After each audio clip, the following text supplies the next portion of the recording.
Halo, semangat pagi untuk kita semua yang ada di sini. Ibu ucapkan terima kasih karena di sini Ibu diberi kesempatan untuk menyapa kalian semua di MPLS pada hari ketiga. Nah, untuk hari ini kita akan memberikan materi apa sih Ibu? Nah, sebelumnya mungkin kalian belum kenal dengan Ibu atau di hari pertama sudah tahu ya, Ibu sudah memberikan pembukaan di hari pertama. Lalu di sini Ibu akan memperkenalkan lagi agar kalian lebih kenal dengan Ibu.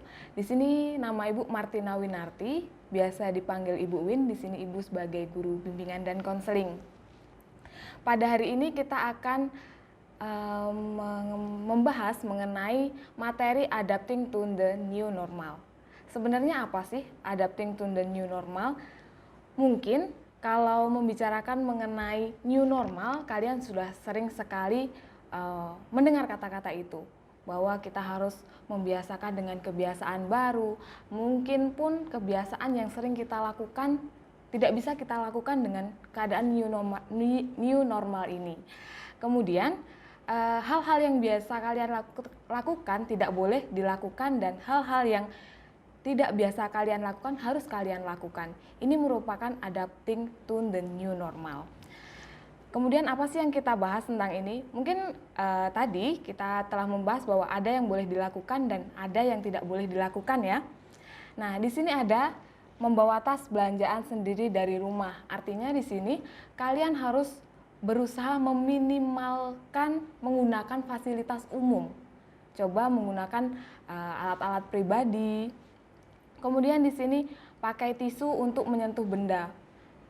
Bawa hand sanitizer dan disinfektan. Ini mungkin tidak pernah kalian lakukan sebelumnya, tapi karena dengan adanya new normal ini, kalian harus membawa alat-alat ini, lalu menggunakan masker saat pulang, lalu pulang dari manapun, dari luar rumah itu harus segera ganti pakaian, bahkan harus mandi. Pakaian pun tidak boleh didiamkan saja, tapi harus langsung dicuci atau direndam air deterjen, lalu mencuci tangan. Ini sebenarnya kebiasaan yang baik untuk kita teruskan, mencuci tangan. Pastinya mencuci tangan dengan sabun. Kemudian yang tidak boleh dilakukan itu gunakan jari untuk menyentuh benda di area publik. Nah, ini tadi semua fasilitas-fasilitas umum ini harus kita minimkan untuk menggunakannya.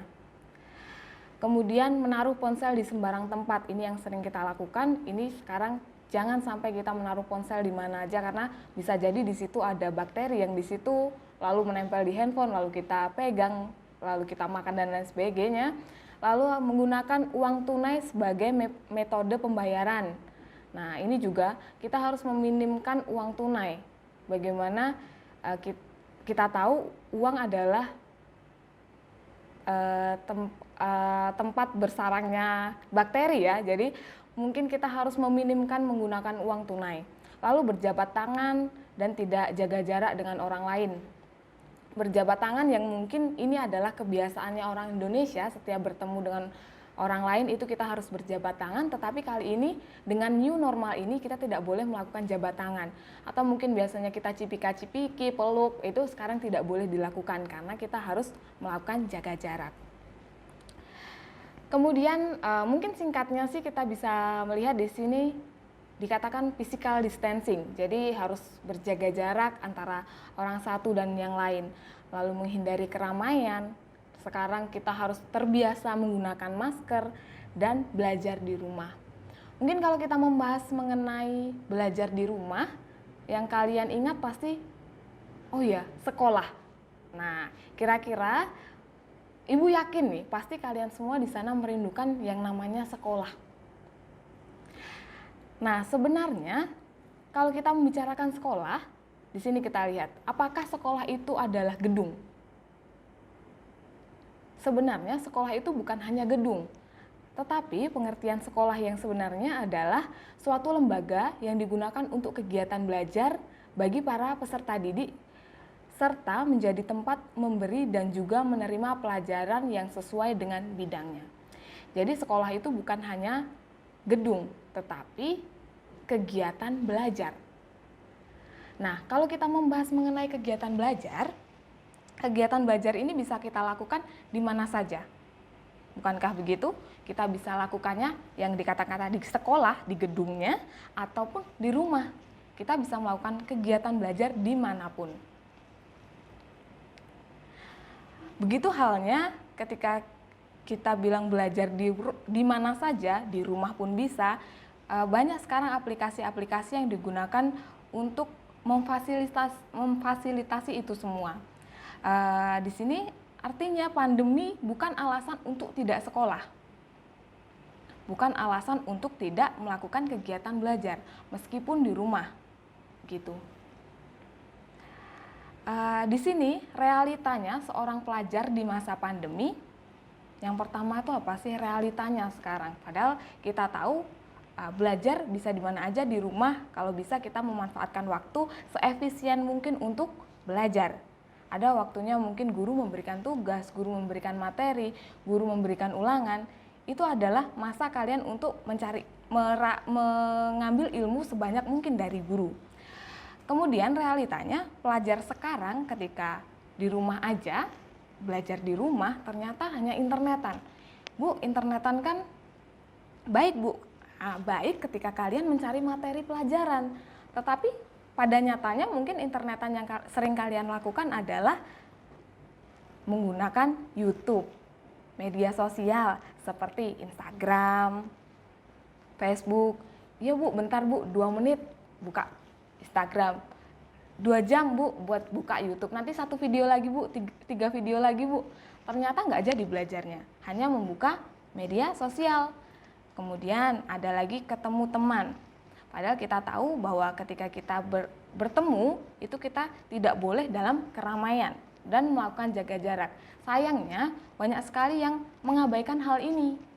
Sehingga ketika bertemu teman, akhirnya lupa waktu bahwa, oh saya ini seorang pelajar, bahwa ada suatu kewajiban saya saat di rumah saja ini, itu adalah belajar, bukan hanya bertemu teman. Lalu di sini ada juga melakukan hobi. Oke, Bu, hobi kan baik. Saya melakukan hobi kan untuk hal positif. Ya memang baik, tetapi sekali lagi Ibu ingin mengatakan bahwa melakukan hobi pastinya harus ada waktunya. Pastinya dengan ketiga hal ini yang sering biasa kalian lakukan selama di rumah, yang paling penting apa sih? Manajemen waktunya. Paling tidak memang kalian boleh internetan, misalkan membuka media sosial, lalu bertemu teman, dengan catatan harus melakukan protokol kesehatan, lalu melakukan hobi, itu boleh saja. Tetapi jangan tinggalkan kewajiban kalian sebagai seorang pelajar, bahwa kalian masih dalam kegiatan sekolah meskipun tempatnya adalah di rumah, begitu. Kemudian di sini ada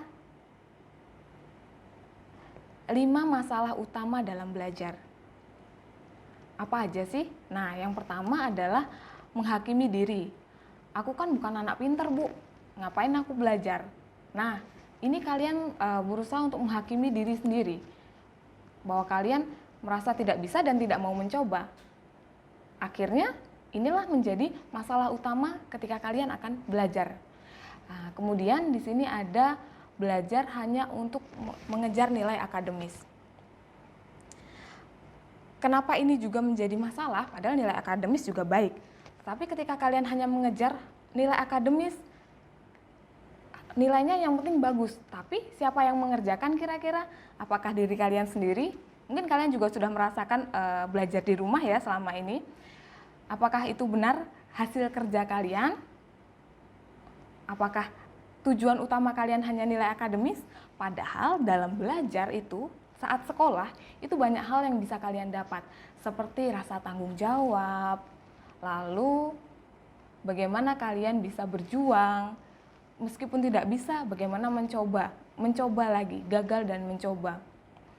Lalu kemudian di sini yang ketiga, ada nih yang punya tipe, Bu saya benci nih sama pelajaran A misalkan. Gue benci nih sama pelajaran A gitu, gak bisa Bu pokoknya. Nah ini artinya kalian sudah mensugesti diri kalian sendiri untuk tidak akan bisa. Nah ini sangat tidak baik ketika kalian punya sugesti ini dalam diri kalian. Ini akan menjadi masalah utama kalian dalam belajar. Lalu kemudian masalah berikutnya adalah semangat belajar yang tidak konsisten.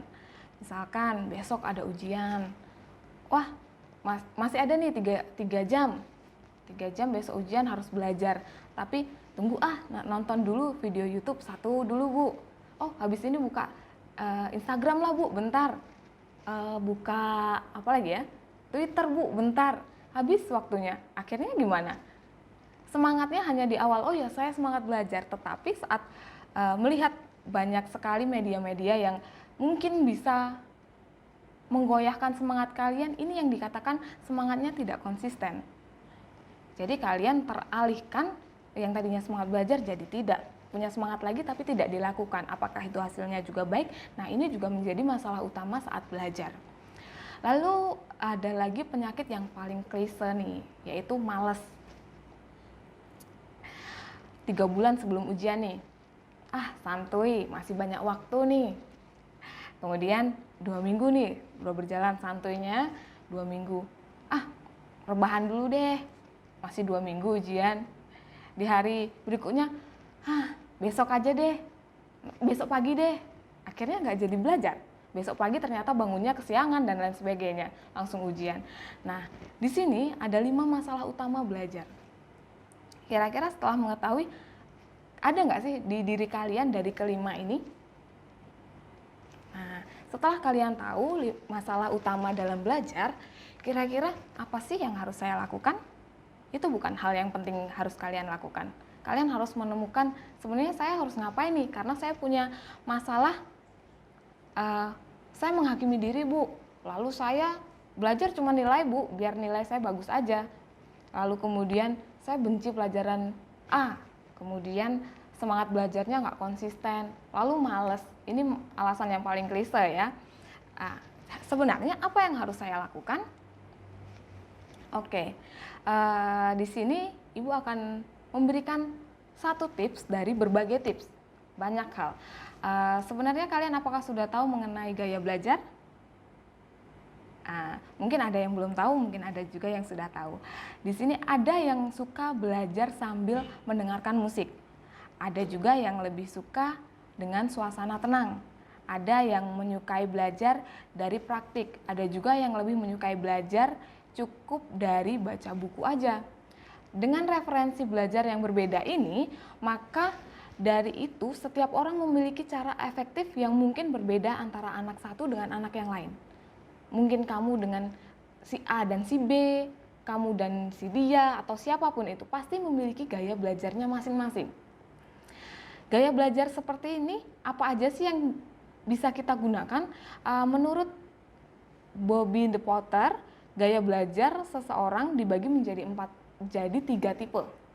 Jadi 3 tipe, yaitu visual, auditory, dan kinestetik. Kira-kira saya ini masuk gaya belajar yang mana sih sehingga saya bisa menemukan cara belajar yang efektif.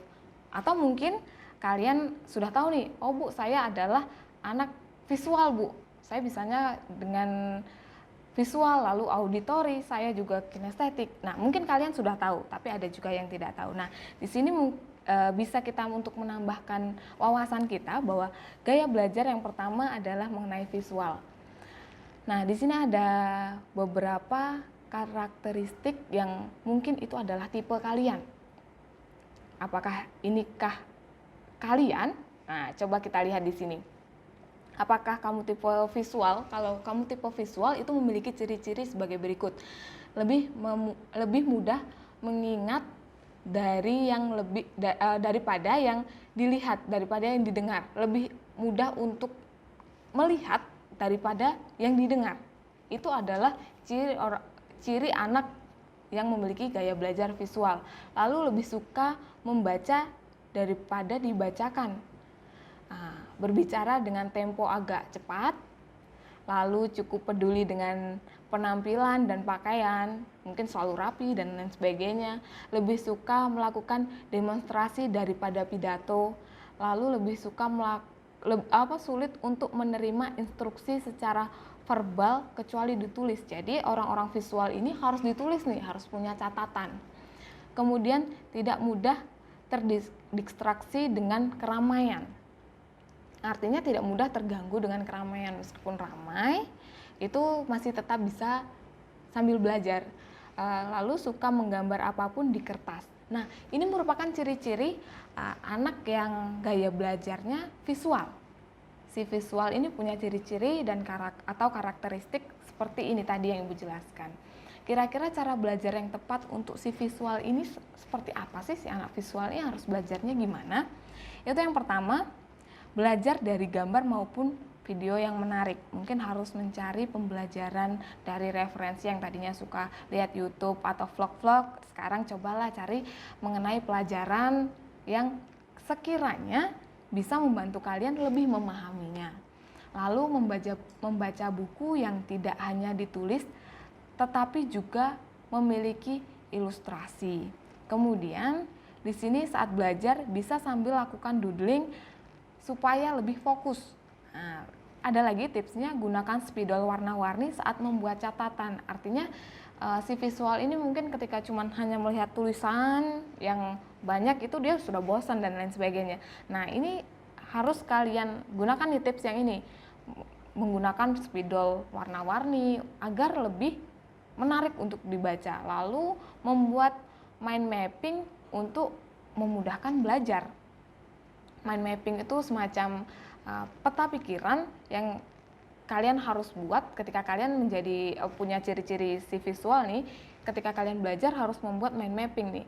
Oh, ternyata A dibagi lagi menjadi apa lagi, bagiannya apa lagi dipecah menjadi apa. Nah, kalian harus rajin untuk membuat itu untuk lebih memahami materi yang diberikan guru. Kemudian ada gaya belajar auditori. Nah, kalau memiliki karakteristik berikut berarti kamu termasuk tipe auditori nih.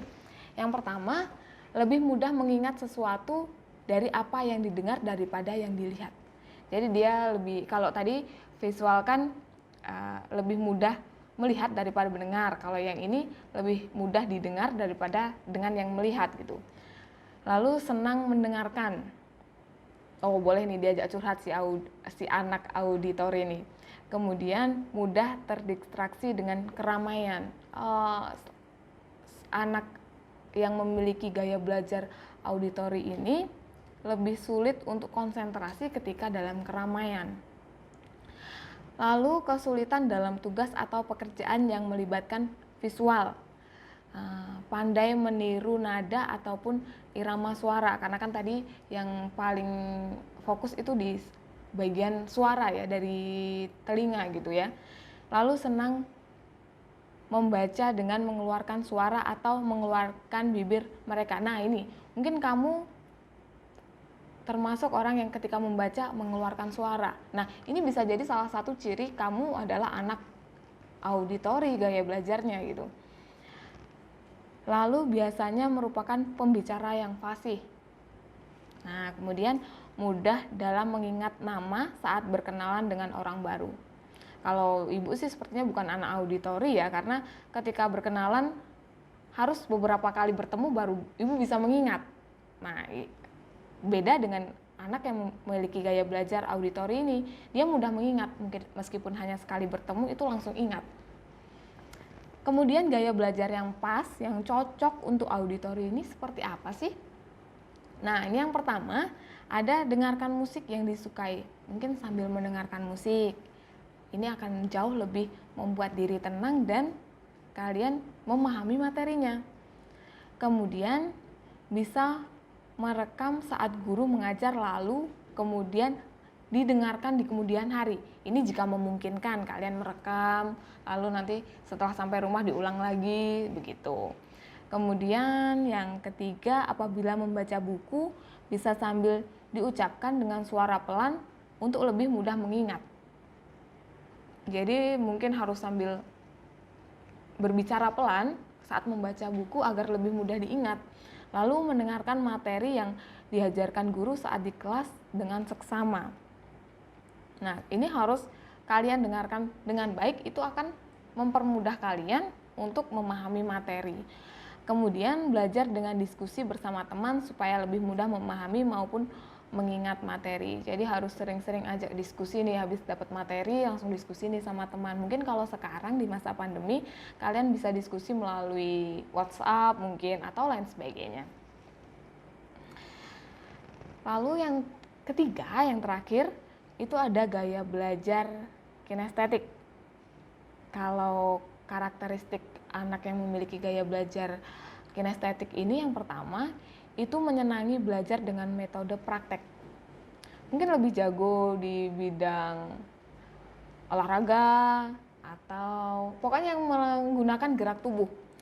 Lalu kadang kesulitan dalam menulis tetapi pandai dalam bercerita. Mungkin kalau kalian kesulitan dalam menulis tapi bercerita sangat fasih, itu mungkin juga kalian memiliki gaya belajar yang kinestetik. Kemudian ada menyukai aktivitas yang melibatkan gerakan tubuh seperti, nah ini tadi, olahraga atau menari, begitu. Saat berkomunikasi banyak menggunakan isyarat tubuh. Nah, seperti Ibu mungkin ya, sering menggunakan body language atau tangan, sering bergerak, itu merupakan orang yang memiliki gaya belajar kinestetik. Lalu menghafal dengan cara berjalan atau melihat. Mungkin nggak sengaja ketika kalian menghafal pelajaran atau apa besok ulangan gitu, kalian sambil jalan nih, bolak-balik kanan kiri. Nah, ini mungkin aja kalian memiliki gaya belajar kinestetik. Sebenarnya anak-anak kinestetik ini cara belajarnya yang tepat itu gimana sih? Nah, yang pertama ada saat mendapatkan materi belajar, bila memungkinkan segera coba praktekkan. Jadi lebih suka langsung praktek gitu ya, nggak hanya teori tapi langsung praktek. Kemudian belajar sambil melakukan aktivitas yang melibatkan gerakan, misalnya sambil berjalan atau sederhananya menjetikkan jari, atau mungkin yang sering mainkan ballpoint gitu, misalkan seperti ini. Nah, itu mungkin saja kalian memiliki gaya belajar kinestetik. Kemudian melakukan eksperimen dari materi yang didapatkan dari guru. Misalkan kalian dapat materi yang mungkin saja belum memungkinkan praktek dengan guru, kalian bisa melakukannya praktek sendiri, baik di rumah maupun dimanapun. Lalu bisa mengunjungi tempat yang berhubungan dengan materi, seperti misalkan sejarah nih ya, misalkan pelajaran sejarah, itu mengunjungi museum, atau kalian juga bisa mengikuti ekstrakurikuler yang melibatkan gerak fisik. Nah, ini mungkin dapat membantu kalian untuk belajar lebih efektif lagi. Oke, jadi kita tadi sudah membahas mengenai masalah belajar, lalu bagaimana sih new normal sebagai seorang pelajar, kemudian apa sih yang harus saya lakukan ketika saya harus belajar mandiri di rumah, yaitu adalah menemukan gaya belajar yang efektif untuk diri saya.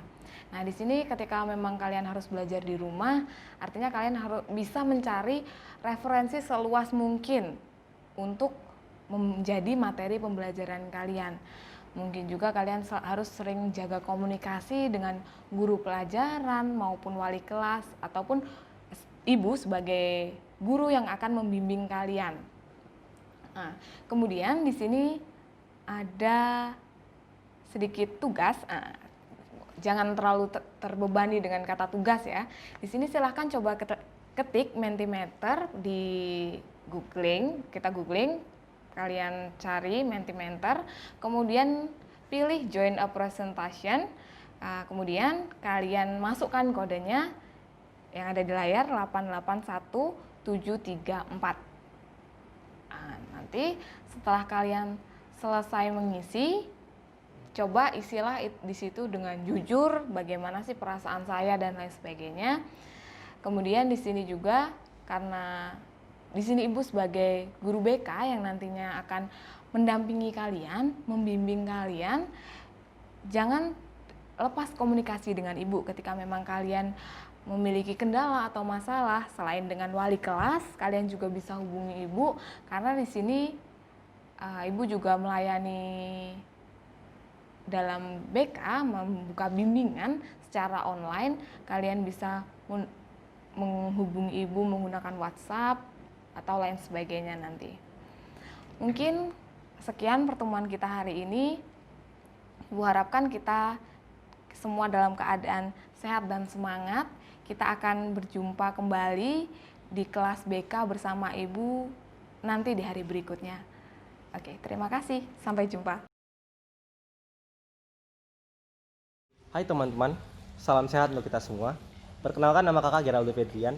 Kakak adalah ketua OSIS di SMA Santo Yosef periode 2019-2020. Pada kesempatan kali ini, kakak diperkenankan untuk berbicara sedikit tentang pentingnya organisasi yang ada di sekolah. Pentingnya organisasi yang ada di sekolah sangat berdampak baik untuk para siswa. Karena dengan mengikuti organisasi-organisasi yang ada di sekolah, kita akan mendapatkan banyak hal positif. Contohnya yang pertama, kita dilatih untuk berani berbicara di depan publik.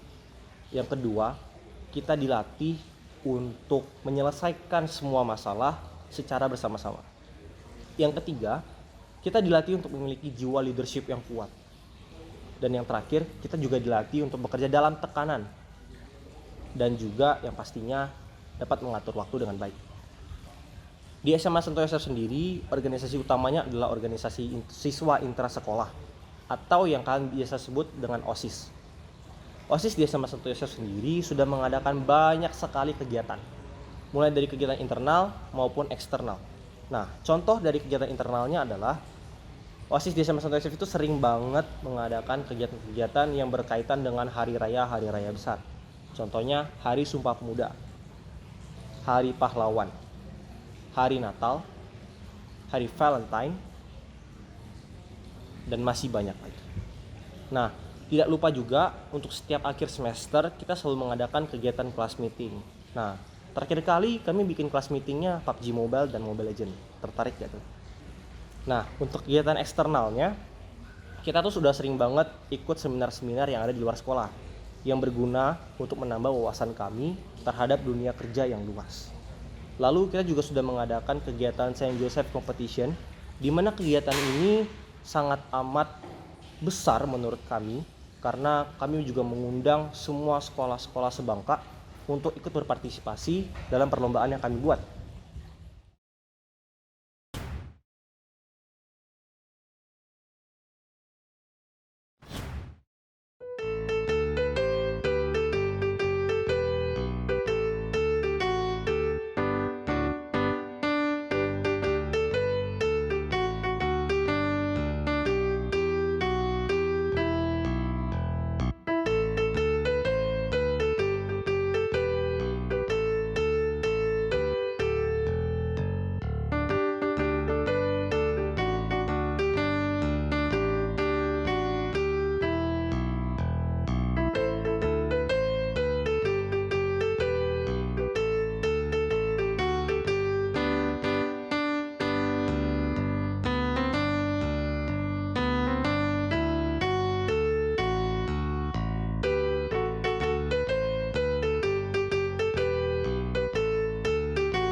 Mewakili semua panitia yang bertugas dan semua warga SMA Santo Yosef, kakak mengucapkan terima kasih karena kalian sudah ikut MPLS Online 2020 ini.